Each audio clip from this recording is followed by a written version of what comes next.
সেনাবাহিনী কোনো দল বা পরিবারের সম্পদ নয়, সশস্ত্র বাহিনীর দরবারে প্রধানমন্ত্রী। বাহিনীকে আরো শক্তিশালী করার ঘোষণা, বিডিআর হত্যার বিচার নিশ্চিতের অঙ্গীকার। পহেলা বৈশাখ টাঙ্গাইল থেকে কৃষক কার্ডের উদ্বোধন। প্রথম পর্যায়ে পাবেন 20,000-এরও বেশি। ন্যায্য মূল্য উপকরণ, সহজ শর্তে ঋণ দেওয়া সহ থাকছে 10 সুবিধা। হাম ও উপসর্গ নিয়ে প্রাণ গেল আরও 10 শিশুর। নতুন ভর্তি 1250। ঢাকা সহ 4 সিটিতে টিকাদান শুরু। 20 এপ্রিল থেকে সারা দেশে ডেঙ্গু নিয়ে সচেতনতার আহ্বান মন্ত্রীর। বাজারে ভোজ্য তেলের সরবরাহ কমিয়েছে কিছু কোম্পানি, বললেন বাণিজ্য মন্ত্রী। জনগণকে স্বস্তি দিতে আপাতত দাম না বাড়ানোর সিদ্ধান্ত। মজুদ বিরোধী অভিযানে জরিমানা। এবং মালয়েশিয়ার অবৈধ শ্রমিকদের বৈধ করতে ইতিবাচক সাড়া। শ্রম বাজারও খুলবে শীঘ্রই, জানালেন প্রধানমন্ত্রীর উপদেষ্টা। সিন্ডিকেট ভেঙে অল্প খরচে কর্মী পাঠাবে সরকার।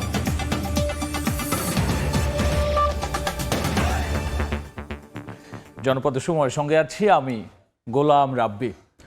পিলখানা হত্যাকাণ্ড চালিয়ে সেনাবাহিনীকে দুর্বল করে দেওয়া হয়েছিল। এরপরে 1.5 দশকের শাসনামলে নানাভাবে সেনাবাহিনীকে বিতর্কিত করার চেষ্টাও করা হয়েছে। ঢাকা সেনানিবাসে সশস্ত্র বাহিনীর দরবারে একথা বলেছেন প্রধানমন্ত্রী তারেক রহমান। সশস্ত্র বাহিনী কোনো ব্যক্তি, পরিবার বা দলের সম্পদ নয় জানিয়ে তিনি বলেছেন, বাহিনীকে আরও শক্তিশালী করতে চায় সরকার। সরকার প্রধান বলেছেন, জুলাই সনদের প্রতিটি দফা যথাযথভাবে বাস্তবায়নে সরকার বদ্ধপরিকর। রোববার সকালে ঢাকা সেনানিবাসের দরবার হলে পৌঁছালে প্রধানমন্ত্রী তারেক রহমানকে স্বাগত জানান সশস্ত্র বাহিনীর সদস্যরা। পরে সশস্ত্র বাহিনীর দরবারে সদস্যদের উদ্দেশ্যে বক্তব্য রাখেন সরকার প্রধান। এ সময় সেনাবাহিনীর আধুনিকায়নে শহীদ রাষ্ট্রপতি জিয়াউর রহমান ও সাবেক প্রধানমন্ত্রী বেগম খালেদা জিয়ার অবদানের কথা স্মরণ করেন তিনি। পিলখানা হত্যাকাণ্ডের মাধ্যমে সেনাবাহিনীকে দুর্বল করা হয়েছে উল্লেখ করে প্রধানমন্ত্রী বলেন, এর সুষ্ঠু তদন্ত ও ন্যায় বিচার নিশ্চিত করবে সরকার। সশস্ত্র বাহিনীকে আরো শক্তিশালী করা হবে বলেও জানান তিনি।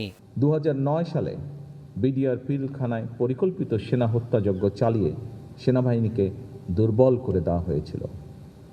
এরপর দীর্ঘ 1.5 দশকের শাসন শোষণের সময় দেশের সশস্ত্র বাহিনীকে বিতর্কিত করার অপচেষ্টাও চালানো হয়। আমরা আমাদের শ্রেষ্ঠ সন্তানদেরকে হারিয়েছি, যার সুষ্ঠু তদন্ত ও ন্যায় বিচার নিশ্চিত করা বর্তমান সরকারের একটি অন্যতম অঙ্গীকার। সশস্ত্র বাহিনী যদি শক্তিমান এবং ঐক্যবদ্ধ থাকে, তাহলে বাংলাদেশকে কেউ কখনো পরাভূত করতে পারবে না।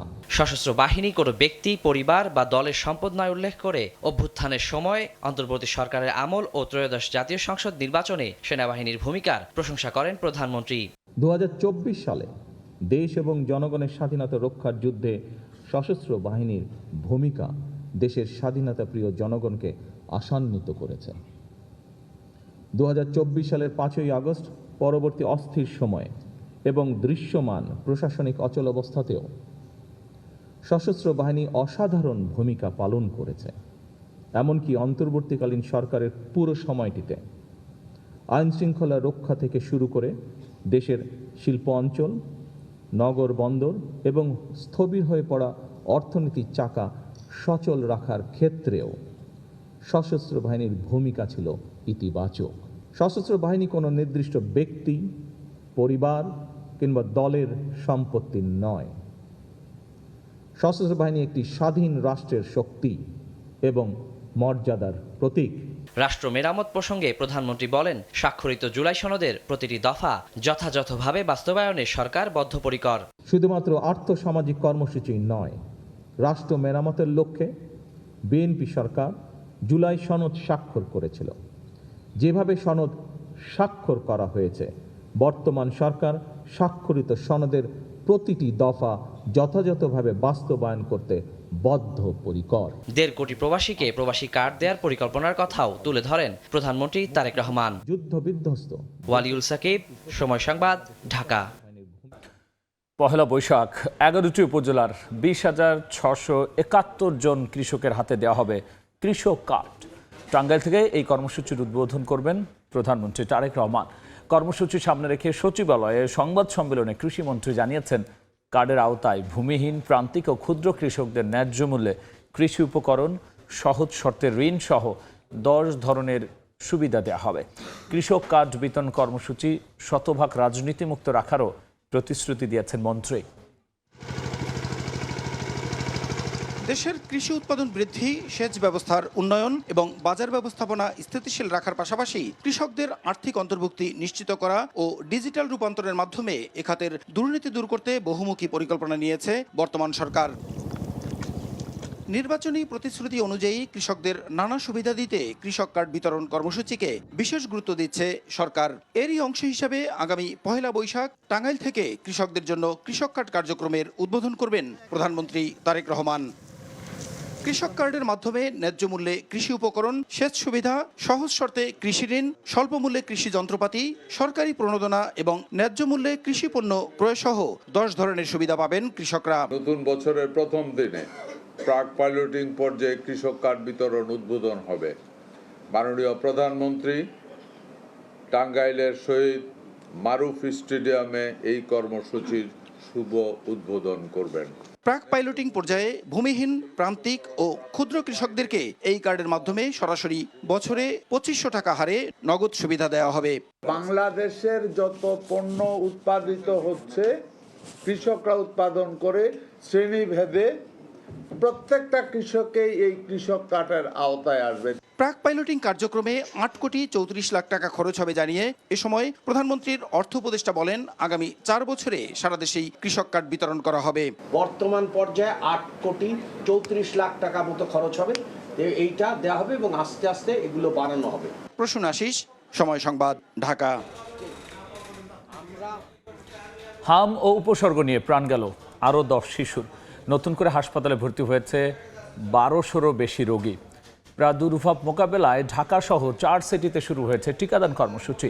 টিকাদান সম্পন্ন হলে হামের প্রাদুর্ভাব নিয়ন্ত্রণে আসবে বলে জানিয়েছেন স্বাস্থ্যমন্ত্রী। তিনি বলেছেন, ডেঙ্গুর বিরুদ্ধেও কাজ করছে সরকার।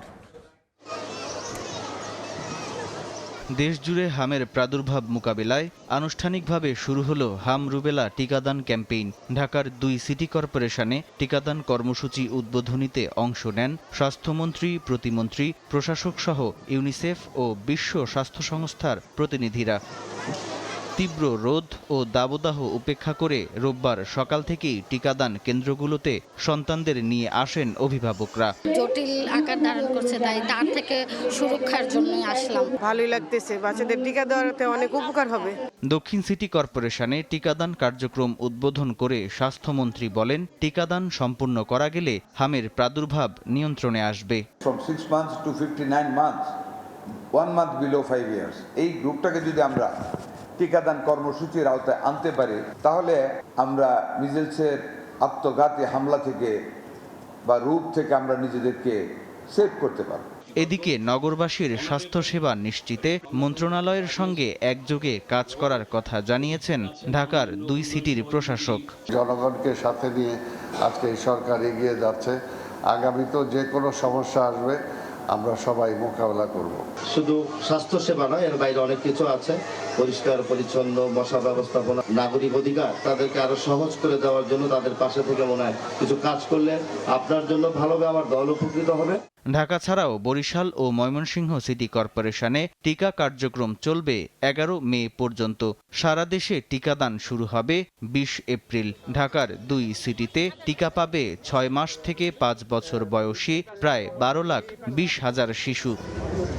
সামদানি প্রত্যয়, সময় সংবাদ, ঢাকা।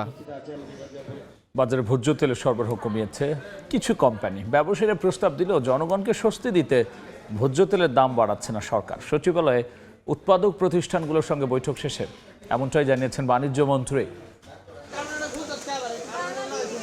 হঠাৎ সারা দেশে ভোজ্য তেলের সরবরাহ ঘাটতি দেখা দিয়েছে। দোকানে দোকানে ঘুরে তেল কিনতে হচ্ছে ভোক্তাদের। কোথাও কোথাও তেলের সঙ্গে অন্য পণ্য কিনতে বাধ্য করার অভিযোগ উঠেছে। এমন পরিস্থিতিতে রোববার দুপুরে সচিবালয়ে ভোজ্য তেল উৎপাদক ও পরিবেশক প্রতিষ্ঠানের সঙ্গে বৈঠকে বসেন বাণিজ্য মন্ত্রী। প্রায় 2 ঘন্টার বৈঠকে ভোজ্য তেল আমদানি, বাজারে সরবরাহ পরিস্থিতি এবং দাম বাড়ানোর বিষয়ে আলোচনা হয়। বৈঠকের বিরতিতে বাণিজ্য মন্ত্রী জানান, বাজারে কিছু কিছু ব্র্যান্ডের তেল কম সরবরাহের সত্যতা মিলেছে। শান্তিনগর এবং কারণ বাজারে গিয়েছিলাম, সেখানে অনেক দোকানদার আমাকে অভিযোগ করেছেন যে রূপচাঁদা এবং তীর এই দুইটা ব্র্যান্ডের কমতি।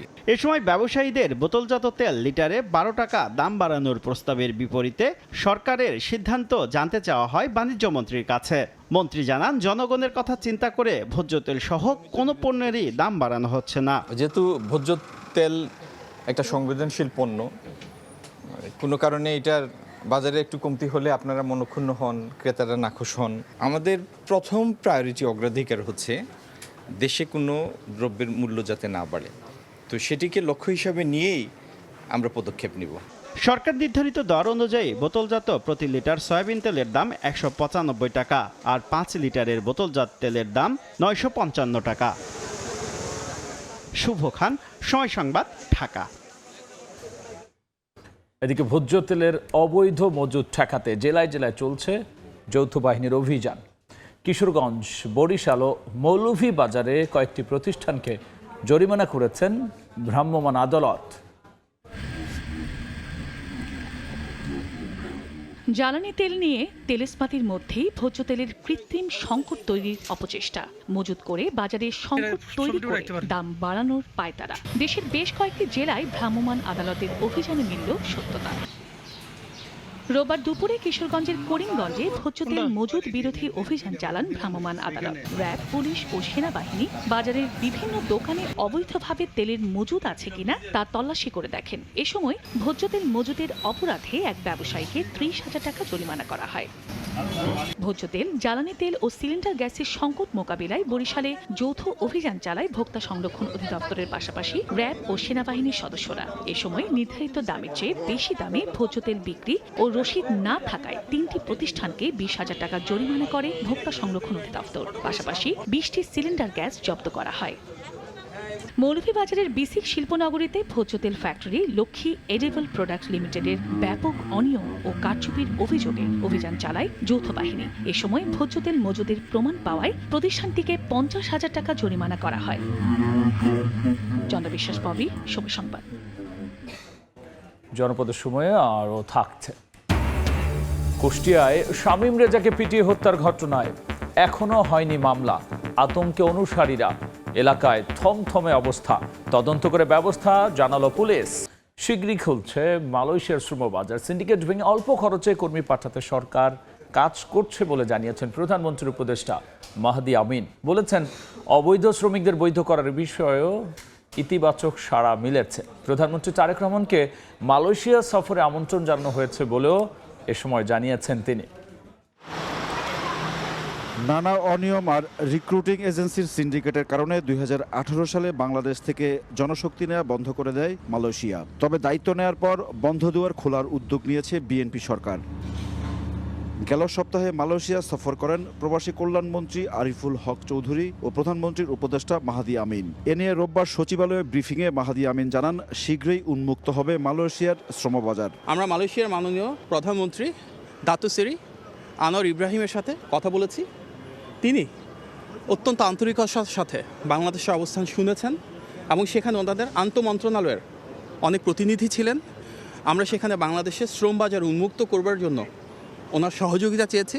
তিনি নির্দেশনা দিয়েছেন যত দ্রুত সম্ভব বাংলাদেশে যেন বিদেশে, বিশেষত মালয়েশিয়ার জনশক্তি রপ্তানিকে সহজতর করে আবার পুনরায় চালু করা সম্ভব হয়। স্বল্প ব্যয়ে ও স্বচ্ছ প্রক্রিয়ায় মালয়েশিয়ায় শ্রমিক পাঠাতে দুই দেশ একমত হয়েছে বলেও জানান প্রধানমন্ত্রীর উপদেষ্টা। কিভাবে আমরা বিদেশে যাওয়া প্রক্রিয়াটাকে আরও স্বচ্ছ করতে পারি, বিশেষত মালয়েশিয়ায় যারা কাজ করতে যাচ্ছেন তাদের জন্য অভিবাসন ব্যয় কমিয়ে আনতে পারি। অবৈধ শ্রমিকদের বৈধ করার বিষয়ে আলোচনা হয়েছে বলে জানান মাহদি আমিন।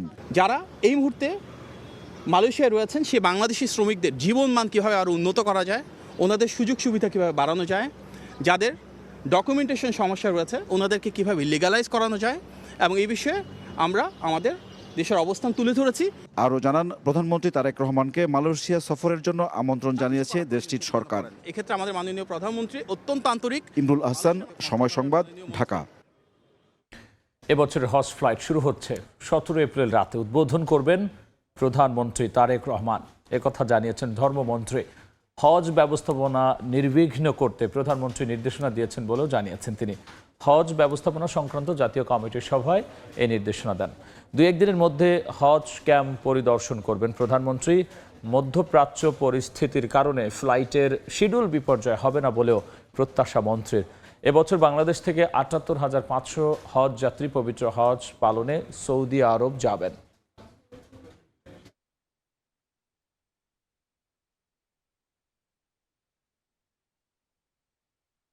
হাজিরা আল্লাহর মেহমান, ইনশাআল্লাহ আল্লাহ সব ব্যবস্থা করবে, কোনো জটিলতা হবে না ইনশাআল্লাহ বলে আছে। ফ্লাইটের কোনো জটিলতা হবে না। বিমান ভাড়া অলরেডি বাড়িয়েছে, আপনারা আসলে না বিমান ভাড়া বাড়ে নাই, বিমান ভাড়া কিছু কমেছে হাজিদের জন্য। হ্যাঁ, হাজিদের জন্য কমেছে। ফ্লাইট কবে থেকে শুরু হচ্ছে? ফ্লাইট 17 তারিখে রাত্রে মাননীয় প্রধানমন্ত্রী উদ্বোধন করবে। কারাগার থেকে মুক্ত হলেন সাবেক স্পিকার ডক্টর শিরিন শারমিন চৌধুরী। সন্ধ্যায় গাজীপুরের কাশিমপুর কারাগার থেকে মুক্তি পান তিনি। এর আগে দুপুরে ঢাকার সিএমএম আদালতে তার জামিন আবেদন মঞ্জুর করেন বিচারক। গত 6 এপ্রিল মধ্যরাতে ধানমন্ডি থেকে তাকে গ্রেফতার করে ডিবি। পরে 7 এপ্রিল জুলাই আন্দোলনে লালবাগ থানার হত্যা চেষ্টা মামলা থেকে আদালতে হাজির করা হয়। শুনানিতে রিমান্ড আবেদন নাকচ করে ডক্টর শিরিন শারমিন চৌধুরীকে জেল হাজতে পাঠান আদালত।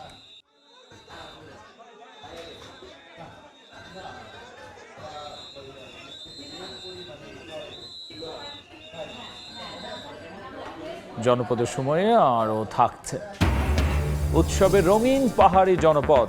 বর্ষবরণ ঘিরে পার্বত্য চট্টগ্রামে নানা আয়োজন। নদীতে ফুল বিসর্জনের মধ্য দিয়ে বিজুর সংগ্রাই বৈশাখীর শুরু। সাবেক আইনমন্ত্রী ও সুপ্রিম কোর্টের জ্যেষ্ঠ আইনজীবী শফিক আহমেদ মারা গেছেন। মৃত্যুকালে তার বয়স হয়েছিল 90 বছর। সন্ধ্যায় রাজধানীর একটি বেসরকারি হাসপাতালে চিকিৎসাধীন অবস্থায় তিনি মারা যান। শনিবার রাতে তাকে হাসপাতালে ভর্তি করা হয়। ব্যারিস্টার শফিক আহমেদ 2009 থেকে 2014 সাল পর্যন্ত আওয়ামী লীগ সরকারের আইনমন্ত্রী ছিলেন। এছাড়াও সুপ্রিম কোর্ট আইনজীবী সমিতির সাবেক সভাপতি এবং বাংলাদেশ বার কাউন্সিলের সাবেক ভাইস চেয়ারম্যানের দায়িত্ব পালন করেছেন। কুষ্টিয়ার ফিলিপনগরে শামীম রেজা ওরফে জাহাঙ্গীরকে পিটিয়ে হত্যার ঘটনায় থমথমে অবস্থা বিরাজ করছে এলাকা জুড়ে। বিষয়টি নিয়ে কথা বলতে রাজি নন এলাকাবাসী। আতঙ্কে আছেন শামীমের অনুসারীরাও। পুরো ঘটনা তদন্ত করে আইনগত ব্যবস্থা নেওয়ার আশ্বাস পুলিশের। বাবুল হোসেনের ছবিতে দেখব SM রাশেদের রিপোর্ট।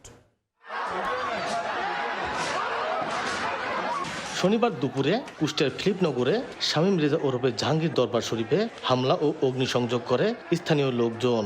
এ সময় পিটিয়ে হত্যা করা হয় শামীম রেজাকে। হামলায় আহত হন আরও 2 জন। সম্প্রতি দরবার অনুসারীদের উদ্দেশ্য দেয়া শামীম রেজার একটি বক্তব্যের ভিডিও ছড়িয়ে পড়ে সামাজিক যোগাযোগ মাধ্যমে। এতে ক্ষুব্ধ হন এলাকার কিছু মানুষ। এর জেরেই ঘটে হামলা ও ভাঙচুরের ঘটনা। দরবার শরীফে হামলা ও শামীম রেজাকে পিটিয়ে হত্যার ঘটনায় থমথমে পরিস্থিতি পুরো এলাকায়। বিষয়টি নিয়ে কথা বলতে রাজি নন এলাকাবাসী। আতঙ্কে আছেন শামীম রেজার অনুসারীরা। তবে এখনো মামলা হয়নি। এদের লোভ নাই, এরা কথা বলে কম, চাওয়া পাওয়া কম।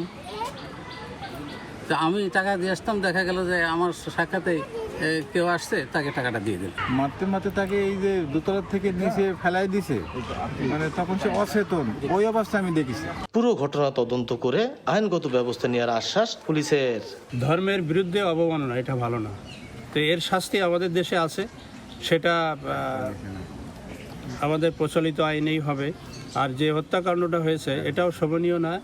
এটা আসলে প্রশাসনকেই দায়িত্ব দিলে প্রশাসন আইন হাতে নিয়ে ব্যবস্থা নিত। অপ্রীতিকর পরিস্থিতি এড়াতে এলাকায় মোতায়েন করা হয়েছে আইন শৃঙ্খলা বাহিনীর অতিরিক্ত সদস্য। SM রাশেদ, সময় সংবাদ, কুষ্টিয়া। দেশের সব জুট মিল চালুর ব্যাপারে সরকার উদ্যোগ নিয়েছে জানালেন বস্ত্র ও পাট মন্ত্রণালয়ের প্রতিমন্ত্রী মোহাম্মদ শরীফুল আলম। সকালে সদর উপজেলার দারোয়ানি টেক্সটাইল মিল পরিদর্শন শেষে কথা বলেছেন তিনি।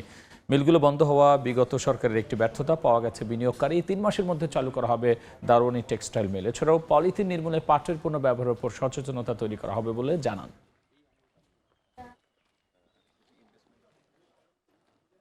দেশীয় বিভিন্ন যে পাটজাত পণ্যের ব্যবহার বৃদ্ধি করা যায় বিভিন্ন সরকারি প্রতিষ্ঠান, বেসরকারি প্রতিষ্ঠানে, এটার প্রতি মানুষ উৎসাহ বাড়ে, এই লক্ষ্যে আমরা কাজ শুরু করেছি। পর্যায়ক্রমে সারা বাংলাদেশে বন্ধ মিলগুলো, বিশেষ করে পাট এবং বস্ত্র মন্ত্রণালয়ের অধীনস্থ টেক্সটাইল এবং জুট মিলগুলো আমরা পরিদর্শন করছি। পর্যায়ক্রমে দেশি বিদেশি বিনিয়োগকারী এনে আমরা এই ইন্ডাস্ট্রিগুলো চালু করার জন্য প্রক্রিয়া শুরু করেছি ইনশাআল্লাহ। উৎসবে রঙিন পাহাড়ি জনপদ।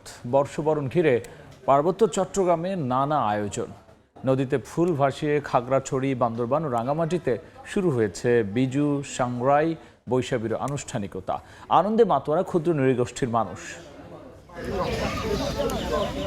হ্রদের জলে ভাসছে বিজুর ফুল। পাড়ে দাঁড়িয়ে গঙ্গা দেবীর আরাধনায় ব্রত রাঙ্গামাটির চাকমা সম্প্রদায়। রোববার সকালে কাপ্তাই হ্রদের ঘাটে দলে দলে ঐতিহ্যবাহী নতুন পোশাক পরে জড়ো হন চাকমারা। পুরানো বছরের গ্লানি, হিংসা, বিভেদ ভুলে নতুন শুরুতে রক্তজবা, রঙ্গন, গাঁদাসহ নাম না জানা বুনো ফুল কলাপাতায় সাজিয়ে ভাসিয়ে দেন তারা। বছরটাকে অনেক সুন্দরভাবে শুভকামনা করার জন্য এই রিচুয়ালটা, ফুল বাসানোর মাধ্যমে এই রিচুয়ালটা আমরা করি। সর্বাঙ্গীন মঙ্গল কামনা করে আমরা এটা মাগঙ্গিমার কাছে আমরা প্রার্থনা করি। খাগড়াছড়িতে চেঙ্গি নদীর পাড়ে ফুল দিয়ে পূজা ও স্নানের মধ্য দিয়ে বৈশাখীর আনুষ্ঠানিকতা শুরু হয়। উৎসব দেখতে ভিড় করেন পর্যটকরাও। প্রার্থনা করি যাতে আমরা সবাই পাহাড়ি বাঙালি আমরা সবাই যাতে সুখে শান্তিতে থাকতে পারি। আমরা চাই পাহাড়ি বাঙালি সবাই মিলেমিশে থাকতে। এছাড়া সাঙ্গু নদীর ঘাটে ফুল বিসর্জন দেন বান্দরবানের তঞ্জঙ্গা সম্প্রদায়। মোমবাতি জ্বালিয়ে প্রার্থনাও করেন তারা। প্রথমবারের মতো নারায়ণগঞ্জেও বিজু উৎসবের আয়োজন করা হয়। কাঁচপুর ও আশপাশের এলাকায় বর্ণাঢ্য র্যালি বের করে চাকমা, মারমা ও ত্রিপুরা সম্প্রদায়। ফাহরিয়া ফারজানা, সময় সংবাদ। জনপদের সময়ের শীর্ষ সংবাদ জানিয়ে দিচ্ছি আরও একবার। সেনাবাহিনী কোনো দল বা পরিবারের সম্পদ নয়। সশস্ত্র বাহিনীর দরবারে প্রধানমন্ত্রী। বাহিনীকে আরও শক্তিশালী করার ঘোষণা। বিডিআর হত্যার বিচার নিশ্চিতের অঙ্গীকার। পহেলা বৈশাখ টাঙ্গাইল থেকে কৃষক কার্ডের উদ্বোধন। প্রথম পর্যায়ে পাবেন 20,000-এর বেশি ন্যায্যমূল্য উপকরণ। সহজ শর্তে ঋণ দেওয়া সহ থাকছে 10 সুবিধা। এবং হাম ও উপসর্গ নিয়ে প্রাণ গেল আরও 10 শিশুর। নতুন ভর্তি 1250। ঢাকাসহ 4 সিটিতে টিকাদান শুরু। 20 এপ্রিল থেকে সারা দেশে। ডেঙ্গু নিয়েও সচেতনতার আহ্বান মন্ত্রী।